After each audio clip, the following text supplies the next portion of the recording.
Welcome students, বাংলার classroom first page চ্যানেলে তোমাদেরকে স্বাগত জানাই।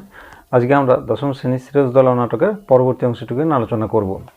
আগের দিনে যেটুকুনি আমরা আলোচনা করেছিলাম প্রথম অংশটুকুনি, তাতে দেখা গেছে কি না, সিরাজের দরবারে সিরাজের সভাকক্ষে সবাই বসে রয়েছে পাশাপাশি দুটি ভাগে ভাগ হয়ে, এবং আমরা আর একটু দেখতে পেয়েছি কি না, সেখানে ইংরেজ প্রতিনিধি ওয়াটস সিরাজের দরবারে আমন্ত্রিত রয়েছেন এবং সিরাজউদ্দৌলা ওয়াটসকে অভিযুক্ত করছেন যে তোমরা সভ্যতার শিষ্টাচারের সীমা অতিক্রম করেছো, স্পর্ধা তোমাদের আকাশস্পর্শী হয়ে উঠেছে, শুধু শান্তিভঙ্গের আশঙ্কায় আমি এতদিন তোমাদের সঙ্গে ভদ্র ব্যবহার করে এসেছি, কিন্তু ভদ্রতার অযোগ্য তোমরা বলে ওয়াটসকে জানানো হচ্ছে। এবং ওয়াটস তখন বলছে যে আমি আপনার অভিযোগ আমি বুঝতে পারলাম না। এখানে একটা কথা বলে রাখা দরকার যে ওয়াটস, অ্যাডমিরাল ওয়াটসন, ইস্ট ইন্ডিয়া কোম্পানির উচ্চপদস্থ কর্মচারীরা সবাই এই ষড়যন্ত্রের অংশীদার। তারা সবাই জানে যে ওয়াটসকে সিরাজের এই ষড়যন্ত্রকারীদের প্রধান হয়ে সিরাজকে যাতে সিংহ নবাব থেকে পদচ্যুত করানো যায় তার একটা প্রধান অংশ হিসেবে সে ওয়াটস এখানে কাজ করেছে। তা সত্ত্বেও সিরাজের সঙ্গে তার কথোপকথনে দেখাচ্ছে যে আমি তো জানি না কেন আমাকে শাস্তি দেওয়ার কথা আপনি বলছেন, ইত্যাদি ইত্যাদি কথা আমরা জানতে পেরেছি। এবং সিরাজ সেইটি প্রমাণ করবার জন্য অ্যাডমিরাল ওয়াটসনের পত্রটি দরবার কক্ষে মুন্সিজির মাধ্যমে পুলিশ সবাইকে সনন্ন করালেন এবং তার ইংরেজিটা এবং বাংলাটা পত্রটা আমরা দেখেছি। তারপরে আজকে অংশটুকু নিয়ে আজকে আমরা আলোচনা করব। সেই পত্রের বাংলা তর্জমাটা, যেটা মুন্সি পত্র লইয়া বাংলা তর্জমা শোনাইলেন, সেইটুকুনি আমরা দেখেছিলাম যে কর্নেল ক্লাইভ যে সৈন্যের কথা উল্লেখ করিয়াছিলেন তা শীঘ্রই কলিকাতায় পৌঁছবে। আমি সত্তর আর একখানা জাহাজ মাদ্রাজে পাঠাইয়া সংবাদ দিব যে আরও সৈন্য এবং আরও জাহাজ বাংলায় আবশ্যক। বাংলায় আমি এমন আগুন জ্বালাইব যাহা গঙ্গার সমস্ত জল দিয়াও নিভানো যাবে না, ইত্যাদি ইত্যাদি পত্রের মর্মার্থ আমরা আলোচনা করেছিলাম। সিরাজ তখন বলছে ওয়াটস, এই ভীতি প্রদর্শনের অর্থ কি? এই যে ভয় দেখানো হচ্ছে বাংলায় আগুন জ্বালানো হবে, যে সমস্ত গঙ্গা জল দিয়ে নেবানো যাবে না, এই সব ভীতি প্রদর্শনের অর্থ কি? ওয়াটস তখন বলছে অ্যাডমিরাল কথা লিখিয়েছেন কেন আমি বুঝি না। এখনও ওই হেয়ালি করে যাচ্ছে, মানে সে নিজে তো ষড়যন্ত্রের অংশীদার হয়ে একজন সদস্য হিসেবে রয়েছে, তা সত্ত্বেও সে এখন সিরাজের সামনে এই সমস্ত কথা বলে যাচ্ছে যে আমি তো বুঝতে পারছি না কেন এই সমস্ত কথা লিখেছেন অ্যাডমিরাল। সিরাজ তখন বলছে বুঝিয়ে আমি দিচ্ছি মুন্সিজি, ওয়াটসের পত্র। এবারে ওয়াটসও একটা পত্র লিখেছিল, সেই পত্রটিও সিরাজের হস্তগত হয়েছে। মুন্সি পত্রখানা বাহির করিলেন, আপনিই পড়ুন, ওর হাতে দেবেন না। আচ্ছা, ওকে একবার দেখিয়ে নিন। ওয়াটস পত্র দেখিল, নিজের লেখা পত্র নিজেই দেখছে। বলতে পারো যে তোমার হাতের লেখা নয়? মানে এখানে সিরাজের চরিত্রের আর একটা বৈশিষ্ট্য আমরা পাচ্ছি। আগের দিন আমরা সিরাজের চরিত্র বৈশিষ্ট্য হিসেবে পেয়েছি, দু চারটে বৈশিষ্ট্য পেয়েছি, তা থেকে দেখিতে পেয়েছি সিরাজ যখন ওয়াটসকে বলছেন যে কোম্পানি সন্ধি শর্ত রক্ষা না করলে যুদ্ধ ঘোষণার আগেই তোমাকে আমরা তোপের মুখে উড়িয়ে দিতে পারি জানো। এইখান থেকে তার আত্মমর্যাদা বোধ সম্পন্ন ব্যক্তিত্বের কথা জানতে পেরেছি, বা তার শাসকের কঠোর দৃঢ়তার পরিচয়ের কথা জানতে পেরেছি। বা আর একটি চরিত্র বৈশিষ্ট্য হিসেবে যে মুন্সিজি পত্রখানি বাইর করে পরে শোনালেন অ্যাডমিরাল ওয়াটসনের পত্রটি, সেইটি সংগ্রহের মধ্য দিয়ে তার লোকবল, তার দূরদর্শিতা, এগুলো সব পরিচয়গুলো পেয়েছি। আর এইখানে একটা পরিচয় পাচ্ছি সিরাজের চরিত্র বৈশিষ্ট্য হিসেবে, তিনি বেশ সাবধানী বা কৌশলী শাসক হিসেবে তাকে দেখা যেতে পারে। এই জন্য এইখানটা লাইনটা থেকে বুঝতে যাচ্ছে যে বলছে কি বলছে না, বলতে পারো যে তোমার হাতের লেখা নয়। মানে ওয়াটস যে পত্রটা লিখেছে সেই পত্রটিতেও সিরাজের হস্তগত হয়েছে এবং সেটি ওয়াটসকে এখন দেখানো হচ্ছে। ওয়াটস তখন আর কিছু উপায়ান্তর না দেখে বলছে হ্যাঁ আমি লিখিয়েছি, মানে আমি লিখিয়েছি। সিরাজ, পড়ুন মুন্সিজি। মুন্সি তখন আবার সবার সামনে এটা পড়ছে। মুন্সি কি পড়ছে? It is impossible to rely upon the nawab and it will be wise to attack Chandannagar বলে ওয়াটস যে পত্রটি লিখেছিলেন তার বক্তব্য বিষয় হচ্ছে এইটা। বাংলা করে সেটা মুন্সিজি শুনিয়ে দিচ্ছেন আমাদেরকে। নবাবের উপর নির্ভর করা অসম্ভব, চন্দননগর আক্রমণ করাই বুদ্ধিমানের কাজ বলে ওয়াটস এই পত্রটি লিখেছিলেন। এবার সিরাজ যখন সেটি সবার দরবার কক্ষে সবার সামনে ওয়াটসের সামনে তাকে পড়ে শুনিয়ে দেওয়া হচ্ছে, তখন তো আর তার কোনো অন্যথা করবার উপায় নেই। সিরাজ তখন আরও বলে যাচ্ছে তোমাদের অভদ্রতার ঔদ্ধত্যের আরও পরিচয় চাও? জেনে রাখো, তাও আমি দিতে পারি। আমার সভাসদরা, আমার স্বদেশীরা তার স্বরে ঘোষণা করে আমি নির্বোধ, অত্যাচারী, বিলাস সর্বস্ব। এগুলো সিরাজ চরিত্রের বৈশিষ্ট্য হিসেবে, মানে অন্য লোকের মুখ থেকে যে এই শব্দবন্ধগুলো পাচ্ছি সেগুলো তার চরিত্রের বৈশিষ্ট্য হিসেবে আমরা ব্যবহার করতে পারি। তিনি নির্বোধ, তিনি অত্যাচারী, তিনি বিলাস সর্বস্ব লোকের মতে। কিন্তু আমি যে সকলের শয়তানির সন্ধান রাখি তার সামান্য পরিচয় আজ দিয়ে রাখলাম। তুমি ওয়াটস, তুমি আমারই দরবারে স্থান পেয়ে আমার সভাসদদের আমারই বিরুদ্ধে উত্তেজিত করো, কলকাতায় ইংরেজদের উপদেশ দাও আমারই আদেশ লঙ্ঘন করে কাজ করতে। জানো এর শাস্তি কি?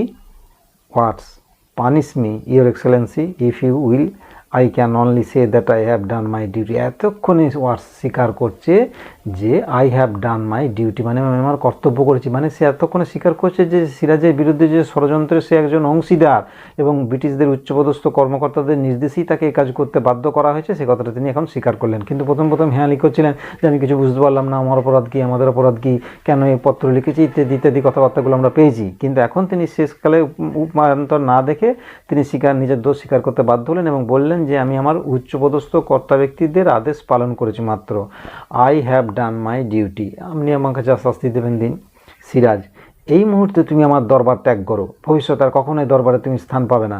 তোমার কোম্পানি যদি সদ্ব্যবহার দিয়ে আমাকে আবার খুশি করতে পারে তাহলে কোম্পানির প্রতিনিধি হিসেবে কোনো সচ্চরিত্র ইংরেজকে আমি দরবারে স্থান দেবো, তোমাকে নয়, আর তাও এখন নয়, যাও বলে সিরাজ ওয়াটসকে বিদায়ী করে দিতে চাইছেন তার দরবার কক্ষ থেকে। এইখান থেকে সিরাজের চরিত্রের আরেকটা বৈশিষ্ট্য আমরা পাচ্ছি, তাকে শাস্তি দিলেন না, ওয়াটসকে শাস্তি দিলেন না।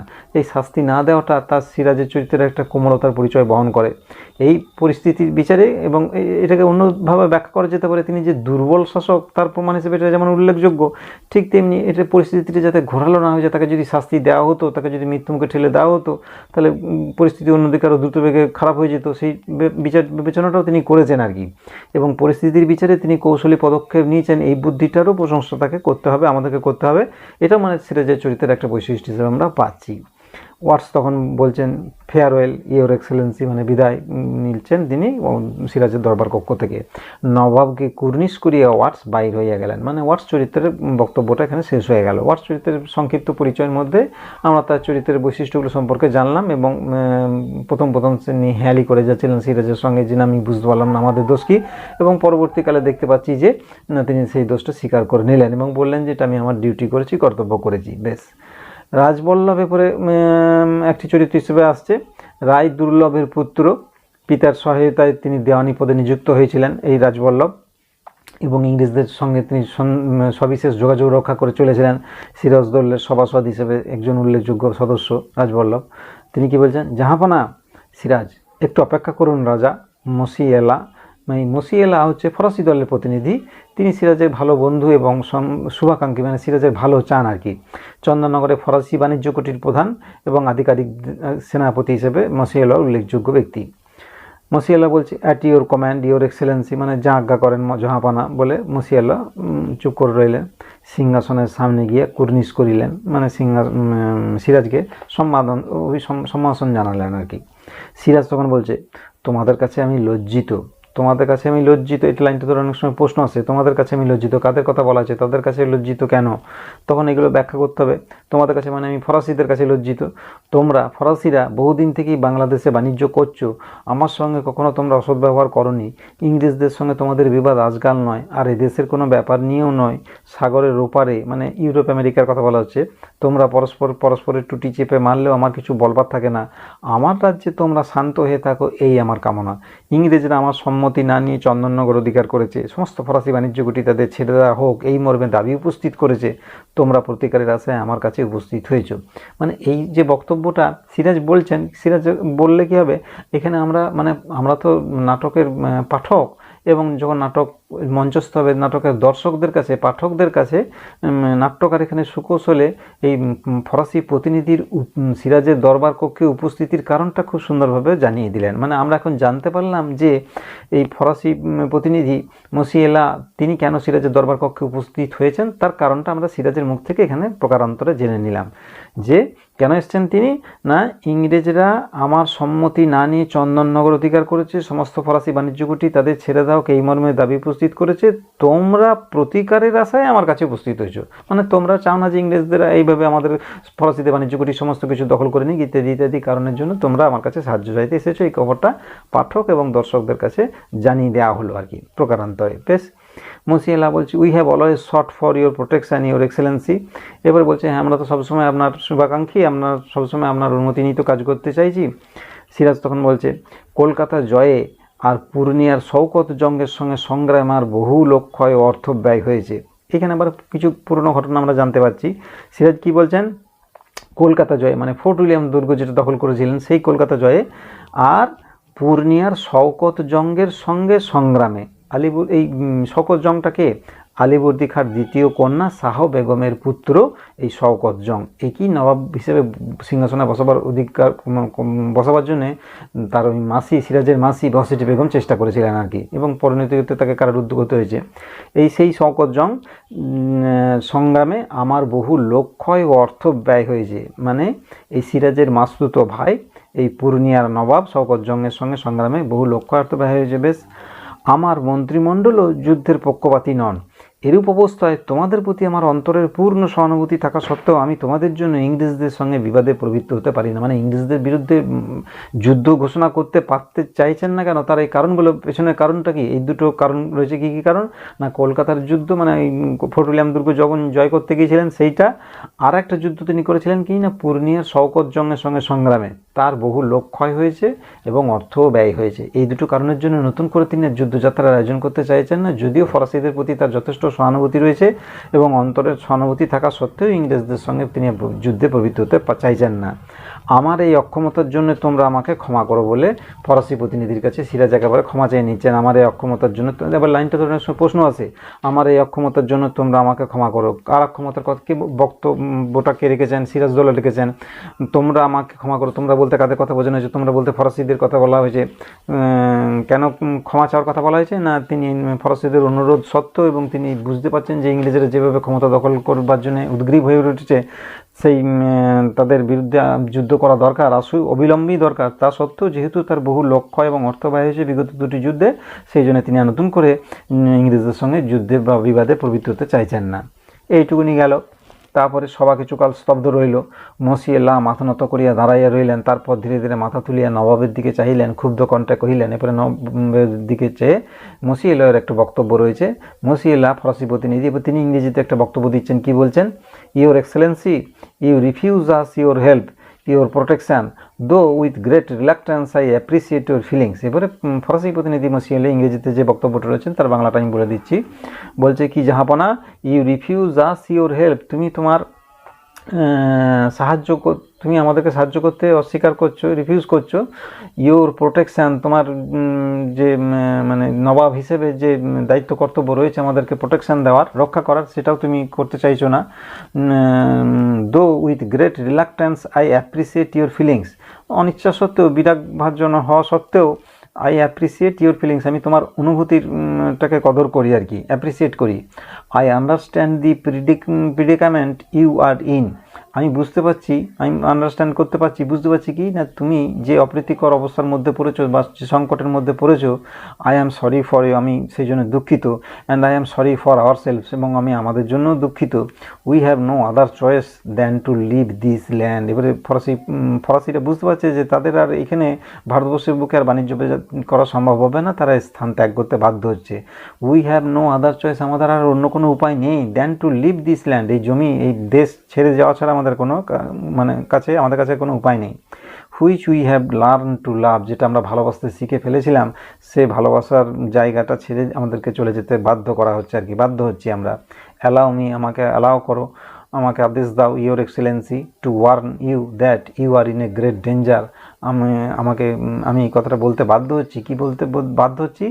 যে জাহাপনা, to warn you that you are in a great danger, মানে আমি আপনাকে সাবধান করে দিচ্ছি যে আপনি একটা ঘন বিপদের মধ্যে, বড় বিপদের মধ্যে পড়েছেন। To warn you that you are in a great danger on our departure from this land, আমরা যখনই এই দেশ ত্যাগ করে চলে যাব, এই ভূমি ত্যাগ করে চলে যাব, this smothered flame will burst forth and will destroy your kingdom and people.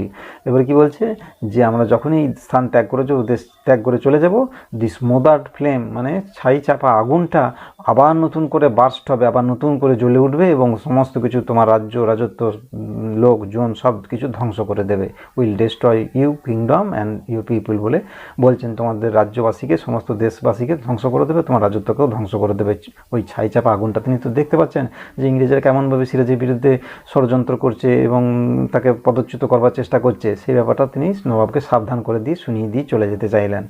Siraj সিংহাসন হইতে নামিয়া আসিলেন, মসিয়ে লার সামনে দাঁড়াইয়া কহিলেন, সিরাজ কি বলছে, আমার বিপদ সম্বন্ধে আমাকে সচেতন করে তুমি আমার প্রতি তোমার অন্তরের প্রীতিরই পরিচয় দিয়েছ। তোমার কথা আমার চিরদিনই মনে থাকবে। প্রয়োজন হলে আমি তোমাকে স্মরণ করব, তখন যেন আমাকে ভুলো না বন্ধু। মানে এখানে সিরাজের আর একটা চরিত্র বৈশিষ্ট্য পরিচয় পাচ্ছি। সিরাজ বেশ কোমল হৃদয় ব্যক্তিত্বের অধিকারী এবং ফরাসিদের প্রতি তার কৃতজ্ঞতার প্রকাশ তার এই বক্তব্যের মধ্য দিয়ে দেখতে পাচ্ছি। বলছে কি, প্রয়োজন হলে আমরা তোমাকে স্মরণ করব, তখন আমাকে ভুলো না বন্ধু বলে উল্লেখ করছেন। মসিয়েলে তখন বলছে, I know we shall never meet. এবার মসিয়েলে তো বুঝতে পারছে যে আমরা স্থান ত্যাগ করে চলে গেলে তার তো আমরা আসবো না। সেই জন্যই বলছে যে আমি জানি, ভালো মতনই জানি যে আমরা আর কখনো আমাদের আর কখনো সাক্ষাৎ হবে না। I know we shall never meet, আমাদের আর কখনো সাক্ষাৎ হবে না। দুইজনই চুপ করিয়া রইলেন। ফেয়ারওয়েল ইয়োর এক্সেলেন্সি বলে বিদায় নিয়ে কুর্নিশ করিয়া চলিয়া গেলেন। সিরাজ তাহার পিছু পিছু খানিকটা অগ্রসর হইয়া স্থির হইয়া দাঁড়াইয়া রইলেন। তারপর দ্রুত ফিরিয়া রাজা রাজবল্লভের নিকট অগ্রসর হইয়া কহিলেন, সিরাজ আপনি যেন কি বলবার জন্য ব্যাকুল হয়ে উঠেছিলেন রাজা, বলে রাজবল্লভকে প্রশ্ন জিজ্ঞেস করছেন। রাজবল্লভ, এখন সে কথা নিরর্থক। সিরাজ হাসিয়া বলিলেন, সিরাজ জানেন তো আমাকে কোনো কথা বলেই লাভ নেই, সর্বচিকিৎসার বাইরে আমি। সিংহাসনের দিকে অগ্রসর হইলেন। রাজবল্লভ, ওয়াট সাহেবকে ওরকম করে বিদায় না দিলেও চলতো। সিরাজ ফিরিয়ে আসিলেন। সিরাজ কি বলছে, ওয়াটস, ক্লাইভ, ওয়াটসন কোম্পানির কথা থাক, ইংরেজ, ফরাসি, পর্তুগিজ প্রসঙ্গ পরিহার করুন, নিজেদের কথা বলুন রাজা, নিজেদের কথা ভাবুন। এবারে সেই সিরাজের দরবার কক্ষে জগৎ শেঠ রয়েছেন। জগৎ শেঠ হচ্ছেন একজন ধনী ব্যবসায়ী মহাজন এবং রবার্ট ক্লাইভের সঙ্গে ষড়যন্ত্রে ইনিও যোগ দিয়েছিলেন আর কি। এবার জগৎ শেঠ তখন কী বলছে, ভাবা যখন উচিত ছিল তখন যে কিছুই ভাবেননি জাহাপনা বলে বলছে। সিরাজ যখন বলছে যে বাইরের পর্তুগিজ, ফরাসি, ইংরেজ এদের কথা ছাড়ুন, বা ওয়াটস, ক্লাইভ, ওয়াটসন কোম্পানির কথা থাকুক, আমরা আমাদের নিজেদের কথা বলি, নিজেদের কথা ভাবি, তখন জগৎ শেঠ বলছে ভাবা যখন উচিত ছিল তখন তো কিছুই ভাবেননি। সিরাজ দ্রুত তাহার দিকে ফিরিলেন। সিরাজ আবার বক্তব্য কি বলছে, সে অপরাধ কি বারবার আমি স্বীকার করিনি, মানে নিজের দোষ তিনি স্বীকার করতে, এখানে সিরাজের চরিত্রে একটা বৈশিষ্ট্য প্রকাশ পাচ্ছে, নিজের তিনি দোষ স্বীকার করে নিতে পারঙ্গম, অপরাধ বোধে ভোগেন না। আপনাদের সকল অভিযোগ অবনতমস্তক আমি গ্রহণ করেছি, কখনো কোনো কটূক্তির প্রতিবাদ করিনি, আপনাদের স্পর্ধা নিয়ে কখনো প্রশ্ন তুলিনি। আপনারা সারা দেশে আমার দুর্নাম রুটিয়েছেন, কর্মচারীদের মনে অশ্রদ্ধা এনে দিয়েছেন, আত্মীয় স্বজনের মন দিয়েছেন বিষিয়ে, আর কত হেয় আমাকে করতে চান আপনারা, বলে স্পষ্ট বক্তা হিসেবে তিনি নিজেকে আবার এখানে প্রমাণ করতে চাইছেন। এবং সিরাজ তার বিরুদ্ধে ওঠা যাবতীয় যে অভিযোগগুলি সেগুলো তিনি আবার জগৎ শেঠের সামনে ব্যাখ্যা করে দিয়ে বলতে চাইছেন, এইভাবে আমাকে কত অপদস্থ করতে চান, কত হেয় করতে চান। জগৎ শেঠ তখন বলছেন, আপনাকে হেয় প্রতিপন্ন করে আমাদের লাভ। সিরাজ তখন বলছে, স্বার্থসিদ্ধি। জগৎ শেঠ, স্বার্থের সন্ধানে আমরা যদি নিযুক্ত থাকতাম সিরাজ, বলুন তাহলে। জগৎ শেঠ, তাহলে বাংলার সিংহাসনে এতদিন অন্য নবাব বসতেন, বলে জগৎ শেঠ এবারে মানে নিজের কথাটা মনের ইচ্ছাটা তো এইটাই যে সিরাজের বদলে অন্য একজন নবাবকে বসানো সিংহাসনে, সেটাই বলছেন যে তাহলে বাংলার সিংহাসনে এতদিনে অন্য নবাব বসতেন। সিরাজ, এত বড় কথা আমার মুখের উপর বলতে আপনার সাহস হয়? জগৎ শেঠ, আপনার উপদ্রবই আমাদের মনে এই সাহস এনে দিয়েছে। সিরাজ, আমার উপদ্রব নয় শেঠজি, আমার সহিষ্ণুতাই আপনাদের স্পর্ধা বাড়িয়ে দিয়েছে। সহিষ্ণুতা, ধৈর্য, এইগুলোই হচ্ছে সিরাজের চরিত্রের বৈশিষ্ট্য। এবং কথাবার্তার মধ্যে দিয়ে এগুলো এক একটি পয়েন্ট হিসেবে আমরা পাচ্ছি চরিত্রটা কেমনভাবে আস্তে আস্তে বিকশিত হচ্ছে। মির্জাফর, জাহাপানা, মানি লোকের মানহানি করে আপনি আমাদের সকলেরই অপমান করছেন। মির্জাফর, জগৎ শেঠ, রায়বল্লভ, রাজদুর্লভ সবাই তো ইস্ট ইন্ডিয়া কোম্পানির ষড়যন্ত্রের সঙ্গে অংশীদার হয়েছে। সেই জন্য এবারে মির্জাফর এখানে যোগ দিচ্ছে, কি বলে, জাহাপানা, মানি লোকের মানহানি করে আপনি আমাদের সকলের অপমান করেছেন। মানে মিথ্যা অপমান বোধ, অন্যায় ধরিয়ে দিয়ে দিলে আর কি মিথ্যা প্রমাণ বোধটা মানে স্বীকার করা হচ্ছে আর কি। সেই জন্য মির্জাফর এটাকে অস্বীকার করতে চাইছে। মানি লোকের মানহানি করে আপনি আমাদের সকলেরই অপমান করছেন, মানে মির্জাফরও তো এই ষড়যন্ত্রের অংশীদার। সেই জন্যে এই অন্যায়টা ধরিয়ে দিলি তার মধ্যে মিথ্যা অপমান বোধ জাগছে আর কি। সিরাজ, সকলে মিলে আপনারাই কি আমার কম অপমান করেছেন? রাজবল্লভ, আমরা কেউ মিথ্যা কলঙ্ক রটাইনি। সিরাজ, সত্যাশ্রয়ী রাজা, বলুন সিংহাসনে আরোহণ করবার পরে এই 1 বছরের মধ্যে কি অনাচার আমি করেছি? বলুন কটা রাত আমি নিশ্চিন্তে কাটিয়েছি, কটা দিন আপনারা আমাকে বিশ্রামের অবসর দিয়েছেন, বলুন। বলে সিরাজ তার বিবেকের কথাগুলো সব বলে যাচ্ছে, আমি তো একদিনও শান্তি পাইনি, সেই কথাটা বলছে। রাজবল্লভ, আপনার দৈনন্দিন জীবনযাপন প্রণালী আমাদের কণ্ঠস্থ থাকবার কথা নয়। এত বড় বড় কথাবার্তা সিরাজের সামনে রাজবল্লভ বলে যাচ্ছে, মির্জাফর বলে যাচ্ছে। সিরাজ, অথচ কবে কোথায় কখন কোন অনাচার আমি করেছি তা আপনারা নির্ভুলে বলে দিতে পারেন। সেই কথাটা মানে ঠিকই বলছেন সিরাজ, যে রাজবল্লভ যখন বলছে দৈনন্দিন জীবনযাপন প্রণালী আমাদের কণ্ঠস্থ থাকবার কথা নয়, তখন সিরাজ আবার ধরিয়ে দিচ্ছে যে আমি কবে কখন কোন অন্যায়টা করেছি, কোন অনাচারটা করেছি, সেটা আপনি নির্ভুলভাবে বলে দিতে পারছেন। সিরাজ, পাপ যে চাপা থাকে না, না, রাজবল্লভ বলছে কি পারি, এই জন্যই যে পাপ কখনো চাপা থাকে না। সিরাজ তখন বলছে পাপ যে চাপা থাকে না, হোসেন কুলি প্রাণ দিয়ে তা বুঝিয়ে দিয়ে গেছে। মানে সিরাজের এক কর্মচারী ব্যভিচারের দায়ে সিরাজ তাকে হত্যা করেছিলেন, সেটাই বলছে যে পাপ যে চাপা থাকে না, হোসেন কুলি প্রাণ দিয়ে তা বুঝিয়ে দিয়ে গেছে। মানে পাপ করলে তার খেসারত দিতে হবে। এবারে রাজবল্লভের সম্মুখে গিয়া নিজের জীবন দিয়ে কি তা আবার বুঝতে চান? মানে সিরাজ বলছেন কি যে হোসেন কুলিকে তো আমি হত্যা করেছি, তাহলে আপনার উপরে পালা কি? রাজবল্লভ মাথা নিচু করলেন, বুঝতে পারছেন যে সিরাজ আমাদের সমস্ত অন্যায়গুলো ধরে ফেলছেন, মাথা নিচু করলেন। সেঠজি, জাফর আলী খা, আপনাদের শ্রদ্ধেয় বন্ধুর মুখের দিকে একবার চেয়ে দেখুন। মানে মীর জাফর আলী খাটাকে, প্রধান সেনাপতি মীর জাফর আর কি, আপনাদের শ্রদ্ধেয় বন্ধুর মুখের দিকে একবার চেয়ে দেখুন। মীর জাফর, এই তরবারি স্পর্শ করে আমি শপথ করছি জাহাপনা, আপনি যদি মানি লোকের এই রূপ অপমান করেন তাহলে আপনার সপক্ষে কখনো অস্ত্র ধারণ করবো না। এটাই তো তার মনের ইচ্ছা, সেটা করে সিরাজের সামনে সোজাসুজি খুলে বলেই দিলেন। এই তরবারি স্পর্শ করে আমি শপথ করছি জাহাপনা, আপনি যদি মানি লোকের এই রূপ অপমান করেন তাহলে আপনার সপক্ষে কখনো অস্ত্র ধারণ করব না। মানে এই হচ্ছে প্রধান চক্রান্তকারী আর কি, কর্তব্যচ্যুত কর্মচারী মীর জাফর। মোহনলাল তখন বলছে, মানে সিরাজের অনুগত একজন বিশ্বস্ত সেনাপতি, আজ পর্যন্ত কদিন তা ধারণ করেছেন সিপাহসালার? যখন বলছে মীর জাফর বলছে যে আমি আপনার হয়ে আর অস্ত্র ধারণ করব না মানি লোকের এরকম অপমান করলে, তখন মোহনলাল বলছে, সিরাজের যে অনুগত বিশ্বস্ত কর্মচারী যে সিরাজের পক্ষে রয়েছে দাঁড়িয়ে, তিনি বলছেন আজ পর্যন্ত কদিন ধারণ করেছেন সিপাহসালার, মানে প্রধান সেনাপতি? মীর জাফর বলছে, পূর্ণিয়ার যুদ্ধে অপদার্থ শওকতকে হত্যা করে বুঝিয়ে এই স্পর্ধা তোমার হয়েছে মোহনলাল। মানে মীর জাফর আবার তখন মোহনলালের বিরুদ্ধে তার অপদার্থর কথা বলছে, মানে তার তোমার কোনো কৃতিত্ব নেই, যে শওকতকে হত্যা করা হয়েছে সে ছিল অপদার্থ, তাই তুমি চট করে তাকে হত্যা করতে পেরেছো, তাই জন্য তোমার আজকে এই স্পর্ধা হয়েছে বলে মোহনলালকে বলছে। মীর মদন তখন বলছে, মীর মদনও সিরাজের বিশ্বস্ত সেনাপতি, কোনো যুদ্ধে কৃতিত্ব না দেখিয়েও আমি জিজ্ঞাসা করছি কলকাতা জয় থেকে শুরু করে পূর্ণিয়া বিজয় পর্যন্ত কবে সিপাহসালার নবাবকে সাহায্য করেছেন? মানে এবার দুটো পক্ষ ভাগ হয়ে যাচ্ছে, এক ষড়যন্ত্রকারীরা একদিকে রয়েছে, যার মধ্যে রাজবল্লভ রয়েছে এবং মীর জাফর রয়েছে, জগৎ শেঠ রয়েছে এরা, আর এইখানে দেখতে পাচ্ছি মোহনলাল, মীর মদন, এরা সিরাজের পক্ষে এবং তারা সিরাজের হয়েই কথাবার্তা বলছে এবং মীর জাফরকে আক্রমণ করতে ছাড়ছে না। তারা বলছেন কি না, কোনো যুদ্ধে আমি কৃতিত্ব দেখাইনি, কিন্তু আমি জিজ্ঞাসা করছি যে আপনি কলকাতা থেকে শুরু করে পূর্ণিয়া বিজয় পর্যন্ত কটা যুদ্ধে নবাবের পাশে থেকেছেন, নবাবকে সাহায্য করেছেন? মীর জাফর বলছে, জাহাপনা, নিচের এই স্পর্ধা, মানে এখানে আবার মীর জাফর চরিত্রের একটা বৈশিষ্ট্য সংক্ষেপে পাচ্ছি, তার মধ্যে একটা অহংকার রয়েছে। নিচের এই স্পর্ধা মানে কি, নিচ মানে এখানে মীর মদন বা মোহনলাল এরা তো মানে পদের দিক থেকে মীর জাফরের থেকে নিচুতে, সেইটা কথাটা বলা হচ্ছে আর কি। নিচের এই স্পর্ধা মানে আমার অধস্তন কর্মচারী আর কি, মীর জাফরের অধস্তন কর্মচারী হিসেবে এদেরকে গণনা করতে হবে মোহনলাল বা মীর মদনকে। মোহনলাল তখন বলছে, নিচুপদস্থ কর্মচারীদের উচ্চপদস্থ কর্মচারীদের কাজের সমালোচনা করা উচিত নয়। এই কথা যেমন আপনাদের সবসময় মনে থাকে, তেমনি কথাও কি মনে রাখা উচিত নয় যে নবাবের কাজের সমালোচনাও সবসময় শোভন নয়? বলছে এই কথাটা আপনার সবসময় মনে থাকা যেমন উচিত, তেমনি কথাটাও তো মনে থাকা উচিত যে নবাবের কাজের প্রত্যেকটি সমালোচনা, প্রত্যেকটি কথার খুঁত ধরা, এটাও আপনাদের সবসময় শোভন নয়, এটাও মানে শোভনীয় নয়। এটা তো মোহনলাল বলছে। যখন মীর জাফর বলল নিচের এই স্পর্ধা, এইখানে অনেক সময় প্রশ্ন আসে যে তেমনি এই কথাও মনে রাখা কি উচিত নয়, যে তাহলে কোন কথা মনে রাখা উচিত, কোন কথা মনে রাখা উচিত নয়, ইত্যাদি ইত্যাদি, বা বক্তব্যটা কার, কেন এই প্রসঙ্গে বক্তব্য, এই কথাগুলি বলেছেন, এগুলো সম্পর্কে একটু দেখতে হবে।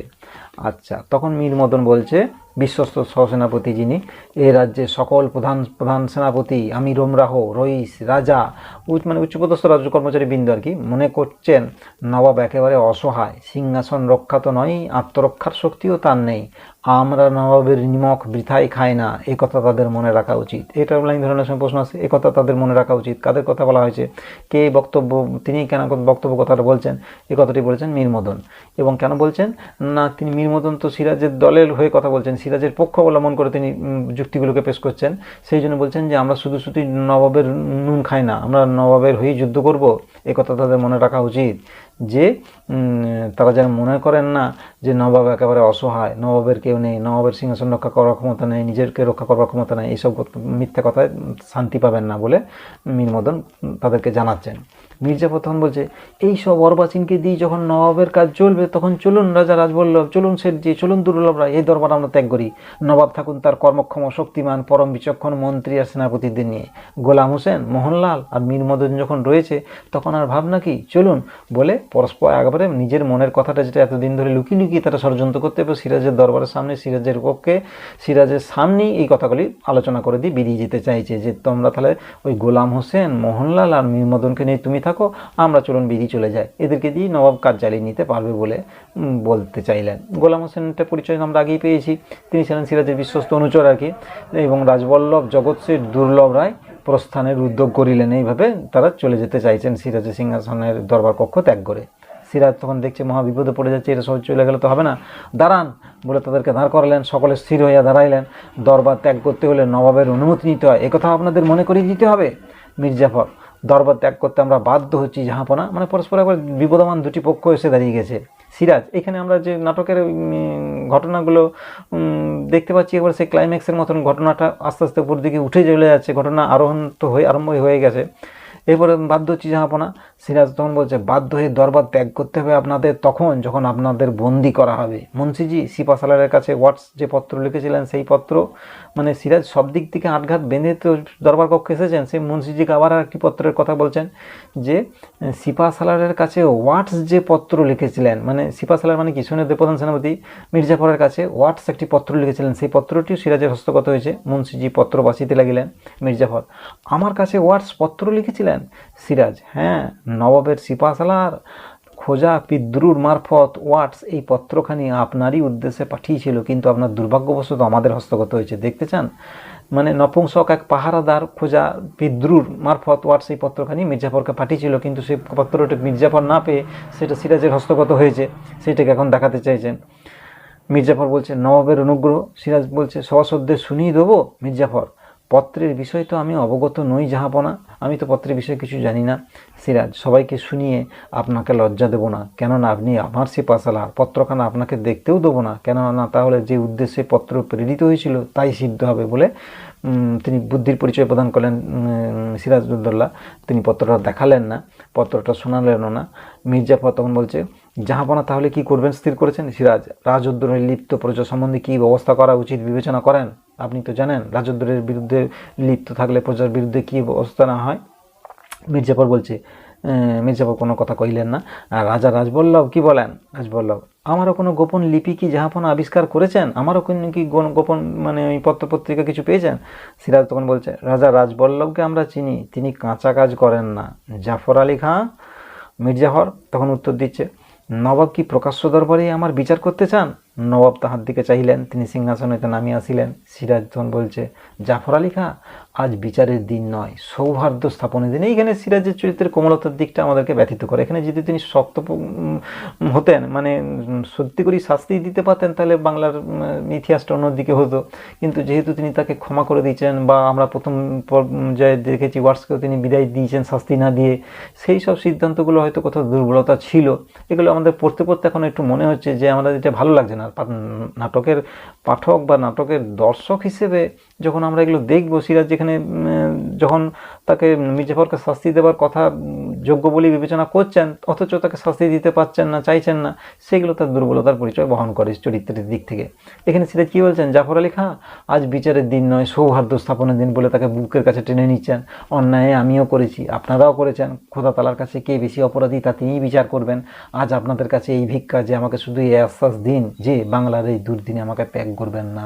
মানে তিনি ভেতর থেকে দুর্বল ছিলেন, তাদের শক্তির সাহায্যেই তো তিনি যেন ক্ষমতা দখল করছেন বা যুদ্ধে প্রবৃত্ত হবেন, এই ব্যাপারটা তাকে তাড়িত করে বেড়াচ্ছে। তার নিজের একার দেহের শক্তি নাই, বা দু চারজন বিশ্বস্ত সেনাপতি ছাড়া তার তো কেউ নাই, সেই জন্যই তাদের কাছে তিনি আত্মসমর্পণ করছেন এবং বলছেন কি, আজ আমাদের কাছে আপনাদের কাছে এই ভিক্ষা যে আমাকে শুধু এই আশ্বাস দিন যে বাংলার এই দুর্দিনে আমাকে ত্যাগ করবেন না। রাজবল্লভ, এই দুর্দিনের জন্য কে দায়ী জনাব? সিরাজ, আবারও বিচার? রাজা রাজবল্লভ, বিচার নয় জাহাপনা, আমি বলতে চাই যে এখনও সময় আছে, এখনও ইস্ট ইন্ডিয়া কোম্পানির সঙ্গে আপোষের নিষ্পত্তি সম্ভবপর। আপোষ করতে চাইছে রাজবল্লভ, সেই দিকে ইঙ্গিত করতে চাইছেন। সিরাজ, ইস্ট ইন্ডিয়া কোম্পানির সঙ্গে আপোষ? রাজা, ওয়াটসের সঙ্গে ঘনিষ্ঠভাবে মিশেও কি আপনারা তাদের মনোভাব বুঝতে পারেননি? কলকাতায় সৈন্য সমাবেশ, চন্দননগর আক্রমণ, কাশিমবাজার অভিমুখে অভিযান সবই কি শান্তি স্থাপনের প্রয়াস? মানে ইংরেজদের যে বাণিজ্যের ছদ্মলাভে যে ক্ষমতা দখল করাটাই তাদের প্রধান উদ্দেশ্য, সেটা সিরাজ বুঝতে পেরেছে। সেই জন্যই তিনি আর ইংরেজদের সঙ্গে ইস্ট ইন্ডিয়া কোম্পানির সঙ্গে মানে কোনো সন্ধি স্থাপন করতে চাইছেন না বা ইয়ে করতে চাইছেন না, আপোষ করতে চাইছেন না। কিন্তু রাজবল্লভরা চাইছেন যে ইস্ট ইন্ডিয়া কোম্পানির সঙ্গে তাদেরকে আপোষে মীমাংসা করে নিলেই ভালো, যুদ্ধযাত্রার আয়োজন করতে হবে না। জগৎ শেঠ বলছে, নবাব যদি কলকাতা আক্রমণ না করতেন তাহলে এসব কিছুই আজ হতো না। সিরাজ, কলকাতার দুর্গকে তারা যদি দুর্ভেদ্য করে তুলতে না চাইতো তাহলে আমাকেও কলকাতা আক্রমণ করতে হতো না। ওই পাঁচিলের ব্যাপারটা আর কি, যেটা সিরাজ ভালোভাবে নেয়নি, সেটা তো ভাঙতে তিনি বলেছিলেন। সেই জন্যই বলছেন যে কলকাতার দুর্গকে তারা যদি দুর্ভেদ্য করে তুলতে না চাইতো তাহলে আমাকেও কলকাতা আক্রমণ করতে হতো না। বাংলাদেশ অরাজক ছিল না, কোম্পানির দুর্গ প্রতিষ্ঠার কী প্রয়োজন ছিল বলতে পারেন? মির্জাফর, আপনি আমাদের কি করতে বলেন জাহাপনা? সিরাজ, সবার আগে বলি, বাংলার মান, বাংলার মর্যাদা, বাংলার স্বাধীনতা রক্ষার প্রয়াসে আপনারা আপনাদের শক্তি দিয়ে, বুদ্ধি দিয়ে সর্বরকমে আমাকে সাহায্য করুন বলে এরপরে বলতে চাইছেন। এরপর তিনি এখানে অনেক সময় লাইন ধরে অনেক সময় প্রশ্ন আছে, এই অসহায়তাটা, সিরাজের অসহায়তা মনোভাবটা বা দেশপ্রেমের ভাবনা সম্পর্কিত এই বক্তব্যটা খুব ইম্পর্টেন্ট। তিনি কি বলছেন, সিরাজ কি বলছেন? বাংলার মান, বাংলার মর্যাদা, বাংলার স্বাধীনতা রক্ষার প্রয়াসে আপনারা আমাকে সহযোগিতা করুন। কি দিয়ে? শক্তি দিয়ে, বুদ্ধি দিয়ে, সব রকমভাবে আমাকে সাহায্য করুন। আপনাদের সকলের সমবেত চেষ্টার ফলে যদি এই বিপদ থেকে আমরা পরিত্রাণ পাই তাহলে একদিন আপনারা আমার বিচারে বসবেন। সেদিন যে দণ্ড আপনারা দেবেন আমি মাথা পেতে নেব। আমাকে অযোগ্য মনে করে আর কাউকে যদি এই সিংহাসনে বসাতে চান আমি হিষ্ট মনে সিংহাসন ছেড়ে দেবো বলে এই সমস্ত কথাবার্তা, তার মনের অন্তরের কথাগুলো তিনি সত্যি সবার সামনে তুলে ধরছেন। তার এই অসহায়তা বোধ প্রকাশ পাচ্ছে তার চরিত্রের বৈশিষ্ট্য হিসাবে, এবং তার দেশপ্রেমের প্রকাশ উদাহরণটা পাচ্ছি। তিনি বাংলার মান মর্যাদা রক্ষার কথা বলতে চাইছেন, বাংলার স্বাধীনতা রক্ষা করার কথা বলতে চাইছেন। এই বলে তিনি তাদেরকে দলে থাকতে বললেন। তাদেরকে শাস্তি না দিয়ে তাড়িয়ে দিলেন না, সকলে নীরব রহিলেন। এই দূর পর্যন্তই থাক, আবার বাকিটুকুনি অংশ পরের দিনে হবে। তাহলে এইটুকুনি আমরা আগের দিনের থেকে একটু খানিকটা কাহিনি আমরা এগোলাম। তোমরা ভালো করে এইটুকুনি অংশটুকুনি পড়বে, বারবার করে পড়বে। বুঝতে অসুবিধা হলে আমাকে কমেন্টের মাধ্যমে লিখে জানাবে। তাহলে পরের দিনে আবার বাকি অংশটুকুনি আজকে আবার পরে আবার দেখা হবে।